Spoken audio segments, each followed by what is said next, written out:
Bismillah, Assalamualaikum.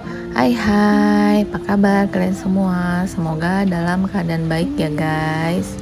Oke, kali ini Dede Naura mau kemana ya?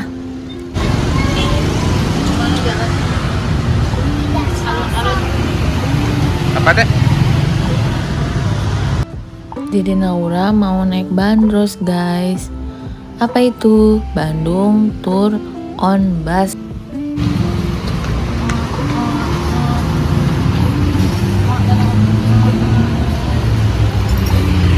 Bandros merupakan transportasi bagi masyarakat dan wisatawan yang wisata ke Kota Bandung yang disediakan oleh pemerintah Kota Bandung. Bandros ini diresmikan oleh Wali Kota Bandung, Bapak Ridwan Kamil, bertepatan dengan malam Tahun Baru 2014. Karena lokasinya dekat dari Hotel Gino Ferrucci ke alun-alun tempat beradanya bandros ini, makanya kita jalan kaki nih guys. Bandros ini bus dengan desain klasik terbuka dan sebagian tanpa kaca jendela yang memberikan sensasi lain saat kita menaikinya guys. Bandros ini akan mengantar kita keliling kota Bandung. Setiap penumpang akan dikenakan tarif 20.000. Nah, bukanya ini dari jam 8 pagi sampai jam 6 sore. Beroperasinya tiap hari ya guys. Nah, kita tuh naik yang rute dari alun-alun, Braga, Dago, Asia Afrika, terus balik lagi ke alun-alun. Rutenya bisa berubah sewaktu-waktu ya guys. Oke, yang dari luar kota Bandung ya, saya ucapkan sekali lagi selamat datang di kota Bandung ya. Semoga liburannya menyenangkan, liburan akhir pekannya menyenangkan ya. Oke Bapak Ibu, kita memasuki kawasan Jalan Braga namanya. Ini jalan ikoniknya Kota Bandung Bu, ya. Walaupun Bapak Ibu ada yang pernah ke Yogyakarta, ada ya.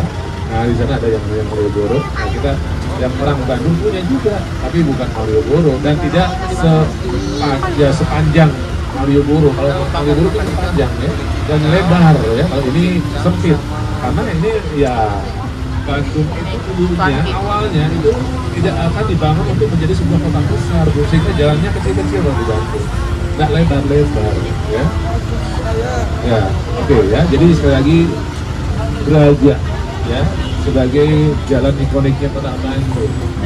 Ya, dimana tentu saja bahwa bukan hanya sebagai jalan yang dianggap ikonik, namun kalaupun mungkin Bapak Ibu pernah mendengar lagu yang dinyanyikan oleh seorang penyanyi pop Sunda ya yang terkenal di zamannya, katakanlah ya seperti itu, Tikus Endang namanya ya. Disebutkan kalau jalan Braga ini jalan internet ya, dimana yang namanya angkutan umum ya. Kalau dulu orang sering menyebutnya Honda Demo ya, ataupun juga Beca Bu ya, atau Keretek atau Delman ya, ataupun mungkin angkutan umum ya pedati atau gerobak ya, bahkan truk ya, atau bis besar itu nggak boleh lewat sini. Sedangkan ini akan direncanakan kalau hari Sabtu Minggu hanya untuk mereka para pejalan kaki. Jadi untuk pedestrian aja ya. Jadi semacam car free day ya. Kalau hari Sabtu dan hari Minggu gitu ya. Di Bandung kan sulit terwujud tuh ya, sulit terwujud ya. Padahal akan menarik sebetulnya ya kalau ini bisa direalisasikan ya. Dan tentu saja bahwa kawasan Braga ini bisa menjadi semacam kawasan di Eropa sana ya. Cuma ada berjalan kaki, di trotoar ada yang nongkrong sambil minum ya. Jadi suasananya memang akan dibuat seperti itu mungkin ya. Karena tentu saja bahwa Braga ini dulu kan pernah terkenal di zaman Belanda ya. Di mana Braga ini dulu merupakan kawasan belanja ya bagi mereka orang-orang pribumi ya. Kita bisa bayangkan ketika toko-toko yang ada di sebelah kanan kiri kita ini menjual berbagai macam produk hanya untuk mereka orang-orang pribumi ya, bukan untuk orang-orang pribumi Bu ya.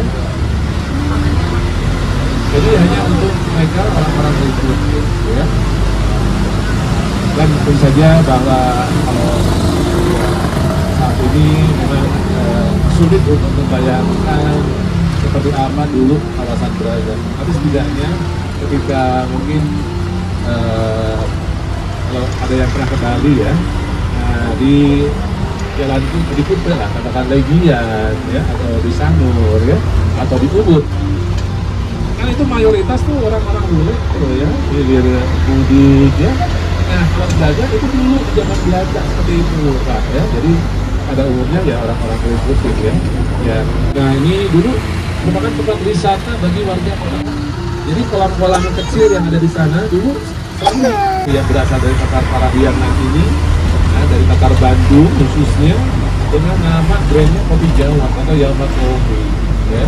Karena rasanya yang enak akan melampaui rasa dari kopi-kopi yang pernah ada di Eropa sebelumnya, sehingga menjadikan kopi ini pun bukan hanya terkenal, tapi orang yang sering identikan kopi dengan Jawa dengan kopi. Bahkan sampai ada ungkapan ketika mereka mau minum kopi selalu mengatakan dari kopi Jawa. Nah, ini ada sebuah taman, ini Taman Maluku namanya. Nah, ini sayangnya ini terhalang saat ini dengan ini tempat sampah ya, atau lapang tenis ya. Dulu ini taman semuanya ya, taman sampai ke sana ya. Taman Maluku namanya ya. Tentu saja setelah Indonesia merdeka ini banyak berubah ya. Tapi ketika di zaman Belanda ini pada umumnya taman nih semuanya, belum ada bangunan-bangunan seperti sekarang ini ya. Dimana di tahun 80-an taman tadi pernah populer ya. Kita tentu saja bahwa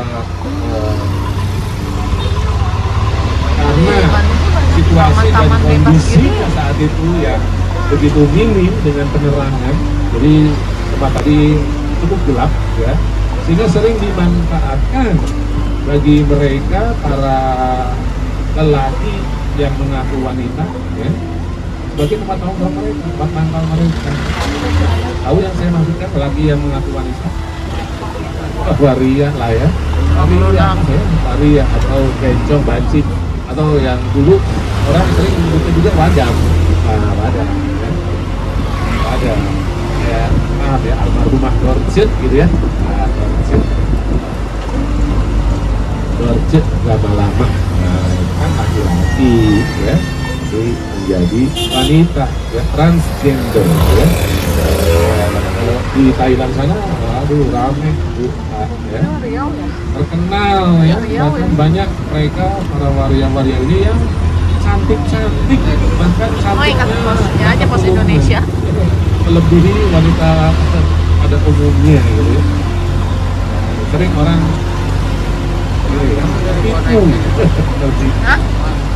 Oke, sekali lagi bahwa itu dulu ya di tahun 80-an, dan yang menariknya bahwa di Taman Maluku tadi ada juga ya sebuah patung ya, dari seorang pastor berbangsaan Belanda yang dikatakan ya bahwa patung ini memiliki semacam aura mistik arah kita ya, dan juga masih menurut cerita banyak orang ya, di mana dulu ya, ketika hari sudah larut ya, malam ya, dan sudah sangat sepi, di mana si patung katanya sudah turun dari tempat berdirinya, jadi sudah jalan-jalan. Nah, mungkin ada beberapa dari bapak ibu yang belum pernah mencicipi yang namanya sate jangkrik dan domudo. Nah, itu tempatnya ya, tepat berada di belakang yang namanya gedung sate. Tapi tentu saja keduanya nggak ada kaitannya sama sekali itu ya, antara gedung sate dan sate jangkrik ini nggak ada. Gedung sate di atas sana itu sebetulnya fungsinya adalah sebagai penangkal petir ya. Jadi itu penangkal petir, hanya saja bahwa si penangkal petir ini dilengkapi dengan semacam hiasan ya, atau ornamen agar terlihat lebih menarik atau indah, yang terdiri dari 6 bentuk kelopak bunga lotus ya. Tentu saja itu budaya Belanda yang ada di Batavia sana ke Bandung ya, yang ada di daerah kota tua ya di Jakarta ya. Nah, itu dulu Batavia namanya ya. Kemudian Batavia berkembang dan sekarang menjadi yang namanya kota Jakarta ya, perkembangannya ke arah selatan gitu ya. Nah, Bapak Ibu, Batavia waktu itu jangan sudah tidak aman dan nyaman. Nah, kalau di sini tempat kuliner ya, di Jalan Lombok namanya, Balai Bumi itu ada yang namanya bakso sultan. Di sana ada lomi Lombok ya, macam-macam ya. Ada kue mimi ya, yang dagangnya ya konon katanya mirip Ariel Noah ya, macam-macam ya. Nah ini ya, ya kisahnya begitu ya. Kalau di sana itu ada yang namanya tadi resto rumah kentang ya. Rumah kentang 1908 ya di sana ya, dimana sebelum menjadi sebuah resto itu adalah sebuah rumah tua tinggalan Belanda yang terkenal dengan cerita mistisnya ya. Ya tidak berbentuk kentang ya, hantunya ya, dimana orang sering membaui aroma seolah orang sedang memasak kentang ketika melintasi kentang gitu ya. Jadi aroma yang ya sering mereka mungkin apa ya namanya baui gitu ya. Udah ada taman lagi. Iya, jadi sekali lagi ya peristiwa Gubat namanya ya, di mana sejak saat itulah ya ada juga semacam bukan kepercayaan, ya, ada semacam implikasi dari peristiwa tadi ya. Mungkin Bapak Ibu pernah dengar ya, di mana para pria atau laki-laki Sunda itu tabu ya untuk menikahi wanita Jawa. Ya, tahu ya, enak gitu ya. Nah, itu ada cerita semacam itu ya. Tapi yang jelas bahwa sebetulnya ya, Jawa dan Sunda ini masih satu saudara ya.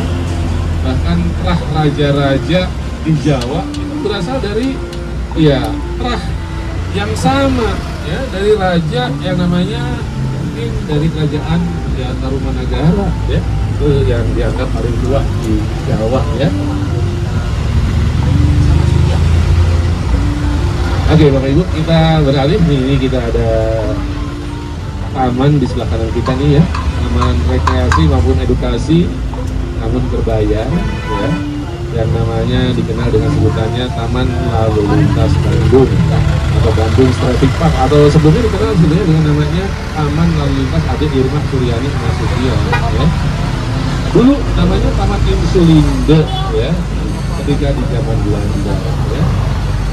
Dan tentu saja bahwa di Bandung ini banyak tamannya ya, kota dengan katakanlah 1000 taman, meskipun tidak ada 1000 sebetulnya, tapi begitu banyak taman-taman yang ada di kota Bandung ya, sehingga kemudian orang pun suka menyebut Bandung ini sebagai Garden City ya, dimana tentu saja bahwa ya ini merupakan juga semacam apa ya,